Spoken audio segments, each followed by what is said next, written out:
اسلام پھیلا ہے نا تو تبلیغ سے، تقریر سے، تلوار سے، محنت سے، جہاد سے، کوشش سے، ہر طرح کی قربانی سے پھیلا ہے۔ اللہ تعالیٰ نے رسول کریم صلی اللہ علیہ وآلہ وسلم کی امت کو بے پناہ فضائل کے ساتھ پیدا کیا ہے، اور آپ اور میں بغیر کسی جد و جہد کے، بغیر کسی کوشش کے، بغیر کسی محنت کے، بغیر کسی سفارش کے اس امت کا حصہ ہیں۔ ہمارے اوپر ذمہ داری ہے، ہم سے اگر کل کوئی پوچھے کہ تم امت رسول اور تمہارے اندر شان ابوبکر صدیق نظر آنی چاہیے تو کیا نظر آئے گا؟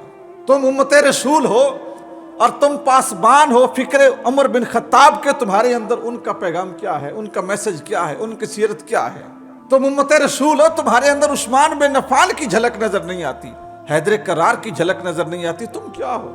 تو پھر کیا ہوگا؟ ہم یہی کہیں گے، ہم کرامتیں سنائیں گے، ہم فضائل اپنے بزرگوں کے سنائیں گے، ہم یہی کہیں گے کہ ہمارے حضرت شیخ عبد القادر جیلانی ایسے تھے، حضرت عثمان غنی ایسے تھے، حیدر کرار ایسے تھے، وہ ایسے تھے، بھائی بہت کچھ تھے، بہت اچھے تھے، سارا کچھ تھا۔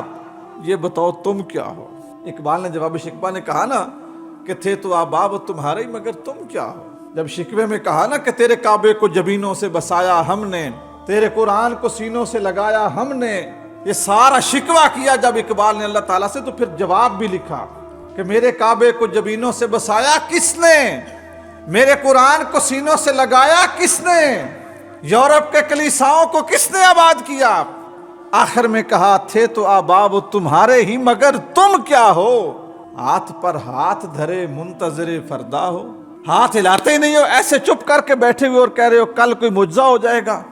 معجزے ایسے نہیں ہوتے۔ اسلام پھیلا ہے نا تو تبلیغ سے، تقریر سے، تلوار سے، محنت سے، جہاد سے، کوشش سے، ہر طرح کی قربانی سے پھیلا ہے۔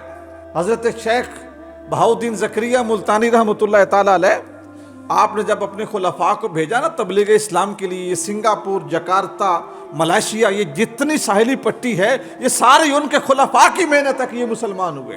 تو جب بھیجا تو ان کو جاتے ہوئے نا پوٹلیاں دیں، ان پوٹلیوں میں اشرفیاں تھیں، سکے تھے۔ تو خلفاء نے عرض کی حضور آپ ہمیں کوئی نصاب دیں، کوئی کتاب دیں، کوئی وظیفہ دیں، کوئی ورد بتائیں کہ جو ہم ان کو جا کے تسبیح بتائیں، جو ذکر بتائیں، جو کلام بتائیں، اور وہ اس کو پڑھیں تو اس کے مطابق اسلام پھیلے۔ یہ آپ ہمیں سکے دے رہے ہیں اور یہ پوٹلیوں میں، گتھیوں میں کھنک رہے ہیں، سکوں سے کیا کرنا ہے؟ حضرت نے کیا ارشاد فرمایا؟ بہاؤالدین زکریا ملتانی نے کیا ارشاد فرمایا؟ فرمایا بیٹو، تبلیغ صرف اور صرف زبان سے نہیں ہوتی، تبلیغ صرف اور صرف افکار سے نہیں ہوتی، نظریات سے نہیں ہوتی، تسبیح سے نہیں ہوتی۔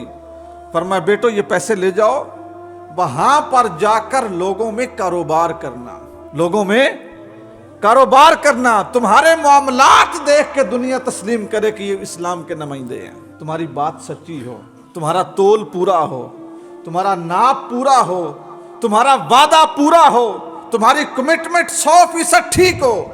جس وقت لوگ تمہارا کردار دیکھیں گے نا کاروبار کے اندر، تو پھر دین میں داخل ہوں گے۔ تو دوستان گرامی، آپ جہاں کہیں بھی ہیں نا، آپ اپنی امت کی نمائندگی کر سکتے ہیں۔ میں نے یہ واقعہ آپ کو اس لیے سنایا، یعنی آپ کے ذہن میں یہ نہ جائے کہ جس مولوی صاحب نے ممبر پہ بیٹھ کے تقریر کرنی ہے نا، تبلیغ اس نے کرنی ہے، وہی مذہب کا محافظ ہے، وہی اسلام کا نمائندہ ہے۔ نہیں، ہر کام کے لیے اللہ تعالیٰ نے افراد کو پیدا کیا ہے۔